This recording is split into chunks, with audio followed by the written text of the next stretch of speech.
میں تھوڑی دیر بولنے کے لیے اپنے ایک ساتھی رفیق درس اور ہم عصر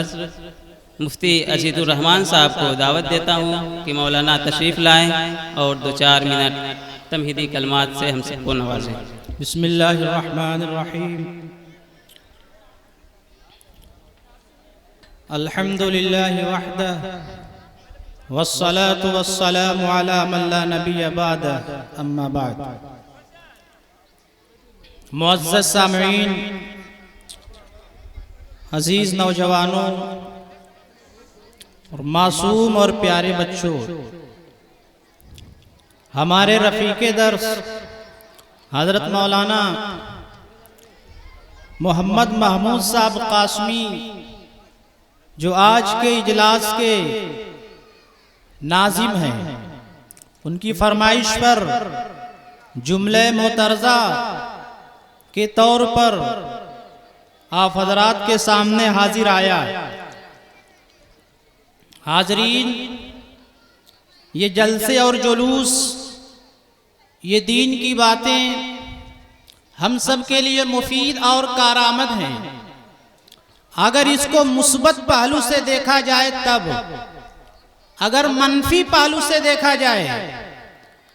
اشکال اور اعتراض کے طور پر دیکھا جائے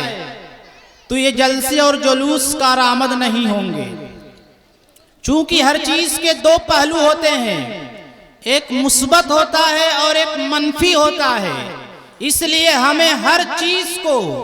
مثبت پہلو سے دیکھنا چاہیے، اس بات کے ساتھ دیکھنا چاہیے۔ لیکن اس دنیا کے اندر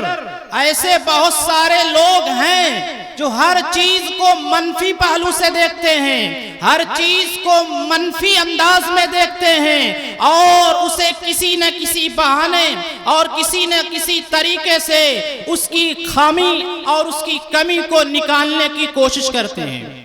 جبکہ ہمیں مثبت پہلو اختیار کرنا چاہیے۔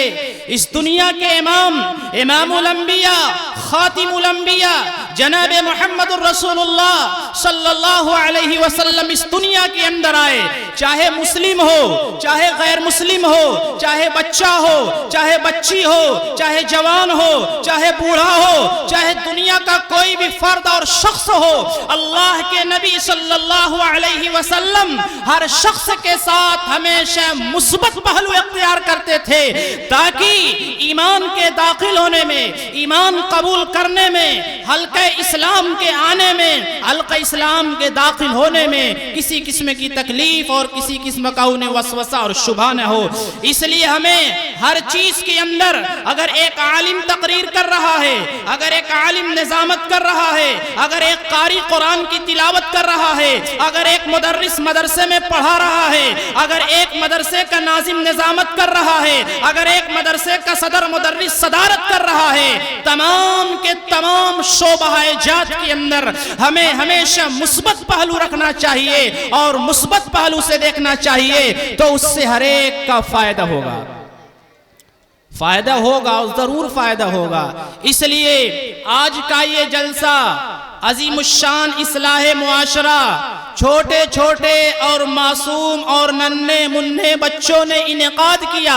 ان کے دلوں کے اندر بھی تڑپ پیدا ہوئی، ان کے دل نے چاہا کہ ہمارا سماج اور معاشرہ بالکل خراب اور پلید ہوتا جا رہا ہے، لائیے، جوان نہیں اٹھ رہا ہے اور دوسرے لوگ نہیں اٹھ رہے ہیں، ہم ہی کوشش کریں اور میدان عمل میں آ جائیں اور میدان میں آ کر کے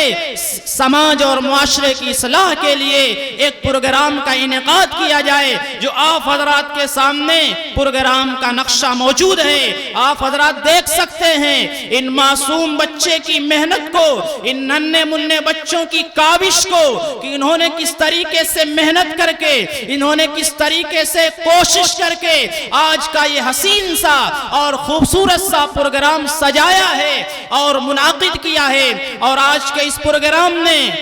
علماء کرام کے خطاب ہوں گے اور ایک بہترین مایہ ناز قرآ قاری تشریف لائے ہیں، اس لیے آپ حضرات بالکل اخیر تک جلسے میں بیٹھے رہے۔ آخری تک دعا تک بیٹھے رہیں اور تمام قسم کے برکات اور تمام قسم کی نیکیوں کو اپنے دامن میں سمیٹتے ہوئے اپنے اپنے گھروں کو روانہ ہو، تاکہ جلسے میں آنے کا خاطر کا فائدہ اور مقصد نظر آئے۔ مجھے حکم ملا تھا چند منٹ کا، میرے چند منٹ پورے ہو چکے۔ اللہ تعالیٰ سے دعا ہے کہ اللہ تعالیٰ میں سمجھ کی توفیق نصیب فرمائے، اور جو لوگ ادھر ادھر کھڑے ہیں وہ کرسیوں پر آ کر کے بیٹھ جائیں، کرسیاں ان کا انتظار کر رہی ہے۔ اللہ تعالیٰ ہمیں عمل کی سمجھ کی توفیق نصیب فرمائے۔ وما علینا الا البلاغ۔ ماشاءاللہ، مولانا کا بہت بہت شکریہ، انہوں نے ایک فرمائش پہ لبیک کہا اور تشریف لائے۔